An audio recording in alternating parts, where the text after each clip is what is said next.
amen. Maria yabwiye atwana yagiye kugenda cyane ariko noneho yozo mwatekera mucyo amen. Reka rero tumusengera azamure amaboko ye. Mwami Yesu, reka twese tumusenge. Mana twongeye kuzana Yesu imbere yawe.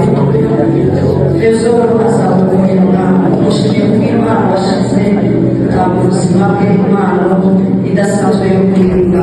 Reka Imana imukingurire imiryango agere kure impano y'izina rya Yesu asiga amavuta mashya. Mwami Imana yanjye mu bahunze bakarabagirana nawe nasigare mu izina rya Yesu turamwinjiza mu nzugi z'imigisha. Mwami Imana yanjye muteze imbere guca muri iyi mpano mukoreshe bikomeye Imana nanjye ndirimba ababonye bakire. Mwami nanjye ndirimba abameze nabi basohoke guca muri iyi mpano. Uyu munsi yavugigo Mwami Imana itariki ko yavutse.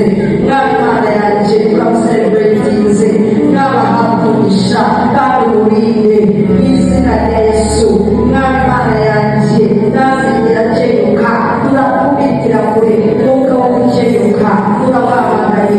Mana ndakwinginze reka Mana zawe ukomeye muri iyi si y'abazima kandi Mana itara ryo kugukorera rizagube mu biganza bye kugeza igihe uzagarukira twese tuzamusanganira mu izina rya Yesu.